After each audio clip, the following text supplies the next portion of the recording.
Let's go les gars, let's go, voilà, c'est ça qu'on réclamait du Paris Saint-Germain, c'est ça qu'on réclamait de Donnarumma.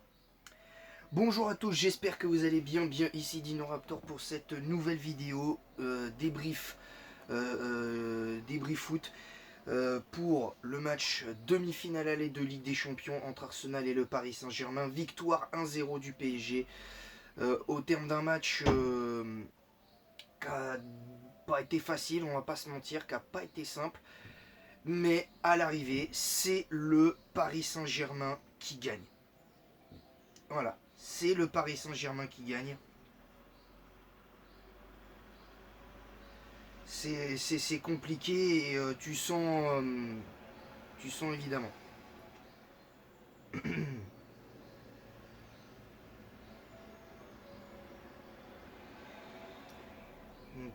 Donc voilà.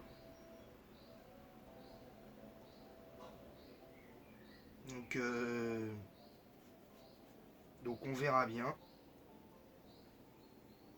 Donc on va noter.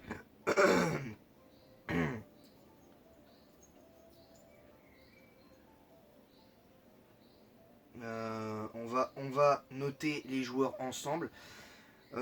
Avant, j'aimerais expliquer encore une fois, je vais devoir à nouveau me justifier sur le fait que je baille ou quoi que ce soit. Ça va devenir un concept, hein. Je sais qu'il va falloir que j'arrête de bailler, ça je peux l'entendre. Mais des fois, des fois t'en bailles de dépit parce que des fois c'est tellement facile de démonter, de démanteler plutôt les arguments facétieux de certaines personnes qui peuvent critiquer mes vidéos, certaines de mes vidéos, certains de mes détracteurs ou d'autres qui donnent des arguments sans préciser. C'est tellement facile que franchement bailler, je pense que c'est pas non plus le problème majeur de la chaîne non plus. Parce que la preuve, on est à 193 abonnés, on est à 7 abonnés des 200. Et malgré le fait que sur certaines vidéos j'ai déjà baillé, comme là, voilà quoi, c'est important. On va noter les joueurs des deux équipes, hein, je le rappelle. Et on va commencer par les joueurs d'Arsenal qui pour moi pour la plupart ont été à la hauteur, à part peut-être Timber et Declan Rice et Trossard. Mais sinon, le reste de l'équipe a été très forte sur le terrain. Mais pour parler du match d'Arsenal, bravo quand même Arsenal de ne pas avoir renié son football quand même. Parce que même si tu prends un but au bout de 4 minutes, au bout de 3-4 minutes de jeu, ben, tu te dis quand même que oui, bon, on va essayer de tempérer un petit peu. Vous avez tempéré pendant. Vous avez essayé de tempérer, ça n'a pas suffi pendant 30-35 minutes. Beaucoup disent que ouais, les 20 premières minutes, 20-25 premières minutes du PSG sont bonnes. Mais je suis désolé, pour moi, c'est plus que 20 minutes que le PSG a été bon sur la première mi-temps. Pour moi, c'est 40 minutes. Pour moi, c'est sur les 40 premières minutes. Non, même pas, c'est sur les 35 premières minutes que le PSG a été bon. Parce que jusqu'au moment où il y a eu vraiment ces premières vraies occasions pour Arsenal, pour moi, franchement, jusqu'à la 35e minute, j'ai pas eu vraiment de vraies occasions pour Arsenal. J'ai pas souvenir de vraies occasions, même s'ils ont obtenu 2-3 corners, j'ai pas senti de vraies occasions en première mi-temps. J'en ai pas senti. Et en deuxième période, là, oui, là, effectivement, t'as été en difficulté pendant au moins une demi-heure. Donc, en fait, sur les 95 minutes, t'es dominé pendant 40 minutes. Donc, en fait, tu joues 45 minutes. Tu joues, toi, l'équivalent d'une mi-temps complète, 45 minutes, et ton adversaire joue 40. Donc en fait, les débats étaient équilibrés dans ce match-là. C'était un match équilibré. C'était pas déséquilibré comme beaucoup le pensaient. Et beaucoup m'ont dit, ouais, quand j'ai dit 1-0, j'avais dit sur Facebook, je l'avais dit à plusieurs reprises près de chez moi, Je l'avais dit à certaines personnes, à certains supporters d'Arsenal et du PSG, oui, le PSG va gagner 1-0. J'ai dit, le PSG va gagner 1-0 contre Arsenal. Le PSG va gagner 1-0 parce que c'est pas parce que tu fais match nul à Nantes que en étant moyen, c'est vrai. Et en étant décevant, effectivement, contre Nice. Mais contre Nantes et Nice, t'es déjà champion. Enfin, contre Nantes, t'avais juste besoin d'un match nul pour être champion. Contre Nantes, t'avais besoin d'un nul pour être champion. Contre Nice, t'étais déjà champion. Donc le relâchement, il est normal. Alors c'est sûr, c'est chiant de perdre un match parce que t'avais un record à aller chercher, c'est 32 matchs sans défaite en Ligue 1. Ou je sais plus c'est quoi exactement le record de matchs sans défaite en Ligue 1 pour le FC Nantes, je ne me rappelle plus, mais c'est un record qui date quand même du FC Nantes. Donc c'est pas rien. Donc c'est quand même pas anodin un truc pareil. Oui, parce que je chasse les mouches. Bref, ce que je veux dire, c'est que euh, à un moment donné, le PSG, comme n'importe quelle autre équipe qui mène de plus de 10 points d'écart dans son championnat, à un moment donné, il y a un petit coup d'arrêt. La preuve, Liverpool. Attendez. Liverpool, qui était quasiment champion avant son match contre. Qui était en forme. Qui était dans la forme de sa vie avant le match face au Paris Saint-Germain en huitième de finale. Ils gagnent 1-0. Ils gagnent 1-0 à l'aller. Très bien. Ils perdent 1-0 chez eux. Ils perdent au tir au but. N'empêche que depuis cette défaite face au Paris Saint-Germain, c'est moins serein Liverpool. C'est moins serein.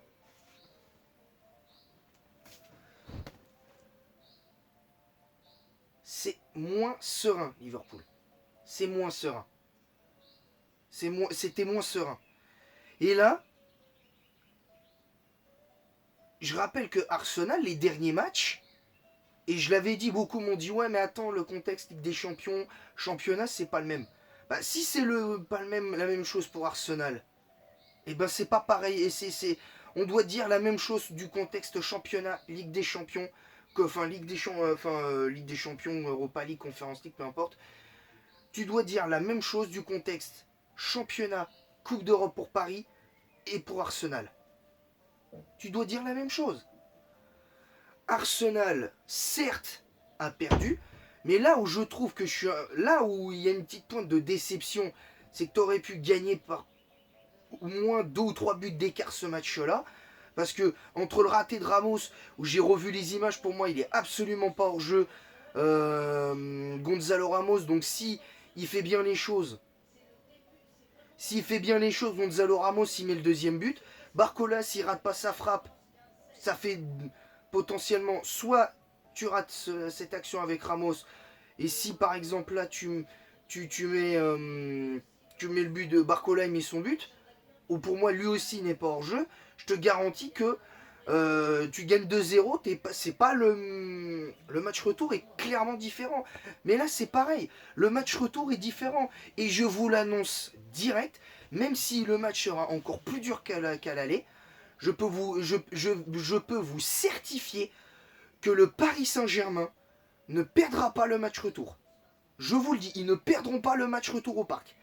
Parce que Arsenal va non seulement être obligé de se découvrir, parce qu'ils ne l'ont pas trop fait sur ce match-là, même pendant ces 40 minutes où ils ont eu des temps forts, ils vont être obligés de se découvrir au parc. Ils vont être obligés de laisser des espaces. Et ils le savent, l'Arsenal, ce qu'ils doivent faire. Ils le savent déjà. Ils n'ont même pas besoin de regarder le match aller pour ce qui n'a pas fonctionné au match aller. Parce que la seule chose qui n'a pas fonctionné, c'est la non-présence de Thomas Partey. Voilà. Et encore, je pense que même avec la présence de Thomas Partey, pour moi, le PSG gagnait quand même ce match. Ou en tout cas, aurait fait match nul. Mais le PSG n'aurait pas perdu. Et pour moi, le PSG ne perdra pas le match retour. Je peux pas vous dire le pronostic parce que ça servira à rien et je ferai une vidéo sur Facebook, une vidéo avant match sur Facebook pour vous expliquer un petit peu le truc. D'ailleurs, dans pas longtemps, je vais reprendre les lives sur je vais essayer de faire des lives sur Twitch pour justement voir ce qui va se passer et tout ça. Donc, on verra bien. On verra bien. Et voilà. Donc maintenant, on va passer aux notes d'Arsenal. C'est pas que je serai moins dithyrambique, mais le match de certains du côté d'Arsenal m'ont énormément déçu. David Raya, pour moi, c'est un 7 sur 10, voire 8 sur 10, parce que même si il prend un but assez tôt dans une frappe entrée de surface de Dembélé, qui est sorti sur blessure, j'espère d'ailleurs que c'est pas grave, mais on verra. On verra les tenants et les aboutissants en espérant que les examens ne révèlent rien de grave. Parce que sinon, là, au vu de la fin de saison, ça pourrait être très compliqué de jouer sans Dembélé. Même si je pense que, au vu du match de Kvaratskhelia, par exemple, avant de passer à un autre joueur d'Arsenal, je pense que très honnêtement, avec le banc que t'as Gonzalo Ramos qui peut jouer neuf, tu peux mettre Désiré Doué en faux neuf, tu peux mettre Kvaratskhelia à ce poste-là et faire jouer Barcola à gauche et Doué à droite. T'as un bon milieu de terrain avec Fabien Ruiz qui a été exceptionnel. T'as Neves qui a mal fini son match mais qui a été très bon. Vitinha pareil. T'as un très bon milieu de terrain. T'as une charnière centrale Pacho Marquinhos qui de temps en temps se faisait prendre dans le dos sur certaines phases de jeu. Mais ils ont été très bons. Mendes a été bon. Hakimi a été un peu en dessous en deuxième mi-temps, mais à partir du moment où il y a eu le carton jaune qui est pour moi bien sévère et bien stupide pour, euh, pour, euh, pour Hakimi, mais on va pas en vouloir à ces joueurs-là, tout simplement. Ensuite, Timber, on va passer à Timber, et moi, Timber, je lui mets 0 sur 10, pour moi ça a été le vrai flop côté Gunners. Et surtout que ce joueur-là, pour moi, je ne comprends pas comment ce joueur peut finir le match. Parce que la faute sur ce Kvaratskhelia déjà doit lui valoir un jaune. Il, do- il doit, pour moi, certes il enlève son bras quasiment rapidement, mais si tu prends toute l'action, pour moi il doit, il le retient comme ça au début, et pour moi, il doit, il doit prendre jaune. Sur cette action-là, c'est penalty pour Paris et carton jaune pour, euh, pour, euh, pour Timber. Et notamment l'énorme faute, le balayage de. Le balayage qu'il fait de deux jambes sur Kvaratskhelia à un moment donné. Il doit prendre là aussi un deuxième jaune, il doit prendre rouge. Arsenal doit être à 10 sur ce match-là. Minimum doit être à 10. Voilà, comme ça, c'est clair et net. Ils doivent être à 10 les Gunners sur ce match-là. Clairement. Ils doivent être à 10. Voilà, comme ça c'est clair. Timber, mon plus gros flop côté Arsenal. Saliba, 8 sur 10 parce que pour moi il a été très bon. Pour moi il a été très bon. Clairement. Il a été très bon. Voilà, il a été très bon. Kiwior, pareil, 8 sur 10. Moi j'ai aimé son match. Lewis Kelly, à part le fait qu'il aurait dû prendre un jaune, je sais plus sur quelle faute il fait à un moment donné. En deuxième période, pour moi il doit prendre jaune, mais il fait un très bon match aussi. Donc pour moi, il est pareil, c'est 8 sur 10 également. Declan Rice, il a traversé le match comme un fantôme. Mais en même temps, à sa décharge, il a été mis à un poste qui n'est pas le sien. Donc clairement, on va lui mettre 5 sur 10 à Declan Rice. Même chose pour Merino, qui pour moi, je ne l'ai pas beaucoup vu. Il a fait 2-3 fautes stupides. Mais malgré tout, il a essayé, pour moi, il a fait son match.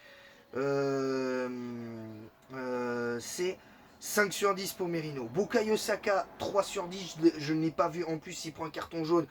Le geste d'humeur qu'il fait quand il fait faute sur Nuno Mendes euh, en, en première période, pour moi, il doit prendre rouge aussi. À la limite, Arsenal doit finir à 9. Parce que je veux bien qu'il y ait des réactions, que tu sois pas d'accord avec l'arbitre, tu dis tu t'énerves parce que t'es pas d'accord avec l'arbitre, mais t'as pas à faire ce que tu fais là. Et j'aurais dit la même chose si ça avait été un joueur du PSG. Mais la même chose. Parce que si ça avait été Nuno Mendes qui avait fait une faute un peu stupide et qui prend jaune là-dessus, j'aurais dit la même chose. J'aurais dit la même chose. Qu'on soit clair. J'aurais dit la même chose. Donc Bukayo Saka, 3 sur 10, je n'ai pas vu, à part 2-3 frappes qui étaient cadrées, mais Donnarumma, c'est assez facile de les arrêter. Martinelli a été dangereux, je trouve que ça a été un des plus dangereux sur le plan offensif du côté d'Arsenal. Pour moi, c'est un 7 sur 10 pour Martinelli. Martin Odegaard, 7 sur 10. Trossard, je lui mets quand même 7 sur 10 parce que même si d'un certain côté, je trouve que ça a été un de mes flops en première mi-temps où je trouve qu'il n'a pas été bon en première période. Sa deuxième mi-temps à Trossard, c'est plus le même. C'est pas le même Trossard en deuxième période. Donc Trossard en seconde période, c'est 7 sur 10. C'est 4 sur 10 en première période et 7 sur 10 en deuxième. Voilà, comme ça c'est clair. Voilà les notes des joueurs d'Arsenal. Maintenant, on va parler des deux périodes du Paris Saint-Germain. La première mi-temps qui a été pour moi très bonne. Une deuxième période qui a été beaucoup plus compliquée, mais malgré ça, ça a été solide. Ça a été solide et il faut l'admettre, ça a été solide. Donc c'est bien pour le PSG. Mais attention, parce que si jamais tu venais à te qualifier, ce dont je suis sûr à 98%, je peux te garantir que ce ne sera pas la même chose en finale. Parce que là, ce sera sur un match sec, la finale. Donc tu ne pourras pas te permettre de faire une mi-temps sur deux. Tu ne pourras pas te permettre de faire ça. Surtout si tu la gagnes en plus. Donc voilà. Et je rappelle pour ceux qui sont fans de foot, demain, il y aura le débrief Barcelone-Inter. Voilà, il y aura le débrief du match aller entre Barcelone et l'Inter. Première mi-temps excellente du PSG. Deuxième période un peu moins bonne, mais elle n'est pas mauvaise non plus. On va dire qu'elle est correcte malgré tout cette seconde période du Paris Saint-Germain, avec des joueurs qui ont été malgré tout bons, mais il faut faire attention quand même à cette équipe. Fallait faire attention à cette équipe d'Arsenal. Voilà. Il faut espérer que les examens sur ça, par rapport à Dembélé, on y reviendra. Je vais essayer d'être très rapide sur les notes et on en reparlera. Donnarumma, pour moi, grandiose encore une fois. 9 sur 10 pour Donnarumma. Même si certains arrêts, même moi, je les aurais arrêtés. Avec la condition physique que j'ai actuellement, j'aurais pu les arrêter. Il a fait 2 superbes parades à un moment donné. La frappe de Martinelli qui est hors jeu. Le coup de tête. Le coup de tête il me semble, de Merino. À un moment donné, il y a 2-3 coups de tête où il est... 2-3 actions où il est bon. Dans les relances, dans le jeu au pied, je l'ai trouvé excellent. Pour une fois, il m'a rassuré dans le jeu au pied. Il a été très bon dans les prises de balles aériennes. Il a subi une faute. Mais voilà. Le seul moment où il est un peu fautif, à un moment donné, c'est le but d'Arsenal refusé pour hors-jeu. Et pour moi, il y a hors-jeu tous les jours. Parce qu'il y a un joueur d'Arsenal qui fait action de jeu sur l'action du but. Donc déjà, il y a hors-jeu. Donc voilà. Hakimi, à cause de son carton jaune, pour moi, c'est 6 sur 10. Parce que la première mi-temps qu'il fait, elle est exceptionnelle. C'est pour moi un grand 8 sur 10 en première mi-temps. Mais là, ce carton jaune, pour moi, c'est 2 points de moins, c'est 6 sur 10. Marquinhos, 8 sur 10, même s'il s'est fait prendre 2-3 fois, c'est 8 sur 10. Même chose pour Pacho. Mendes, pareil, 7 sur 10. Neves, malgré son carton jaune, c'est 8 sur 10. Vitinha, 7 sur 10. Fabien Ruiz, pour moi, c'est l'homme du match. 10 sur 10, clairement. Kvaratskhelia, 8 sur 10, enfin, voire 9. 9 sur 10 pour Kvaratskhelia, il a été exceptionnel. Désiré Doué, un petit peu en dessous, je vais mettre 6 sur 10 quand même, même s'il doit faire mieux sur certaines phases de jeu, il a été bon. Voilà, il a fait son match. Ousmane Dembélé, buteur. Pour moi, c'est 7 sur 10. Il a été bon. Il n'a pas été exceptionnel, mais il a été bon et il a fait son match. Bravo, bravo Dembélé. Alors j'espère évidemment qu'il n'y aura pas de problème pour son pour le match retour. Même si là pour l'instant on est dans l'incertitude pour le match retour, je pense que même si les examens les examens qu'il va faire pour après s'être touché la cuisse, ben, j'espère que ça ne va rien révéler de grave. Parce que si ça révèle rien de grave, tu ne le fais pas jouer du tout face à Strasbourg. Même pas tu le mets dans le groupe face à Strasbourg. Même pas tu le mets dans le groupe parce que ça, faut surtout pas prendre de risques. Et tu le gardes pour le match retour et à la limite, tu le fais pas jouer tout de suite, tu le mets sur le banc. À la limite, tu le mets sur le banc, tu le fais rentrer entre la 65e et la 70e. Et après, t'es bien. Et après, t'es bien. Donc voilà, bravo au Paris Saint-Germain parce qu'ils nous ont rendu fiers. Et je peux vous garantir que même s'il y a une élimination, encore une fois, je peux vous garantir que je tirerai mon coup de chapeau à Luis Enrique parce qu'en 2 saisons, faire 2 demi-finales de suite avec ce PSG là, c'est énorme. C'est énorme. Et ils reviendront plus fort la saison prochaine. Voilà, comme ça c'est clair. Voilà, sur ce, j'espère que ce débrief vous a plu. N'hésitez pas à vous abonner en masse si c'est pas déjà fait et activer la cloche pour recevoir les notifications. On est à 7 abonnés des 200. N'hésitez pas à partager le lien de ma chaîne YouTube, à partager le lien de ma chaîne YouTube en masse sur Facebook, Instagram, etc. Sur les autres réseaux sociaux, Twitch ou même ne serait-ce que YouTube. Si vous voulez, il n'y a pas de souci. Mettez un pouce bleu et un commentaire pour le référencement en disant en quoi vous êtes d'accord, pas d'accord avec ce que j'ai dit dans le débrief. Avec respect et bienveillance. Et en attendant la prochaine, que la passion du foot vous guide, pardon. Et en attendant la prochaine, je vous dis à bientôt. Merci à tous.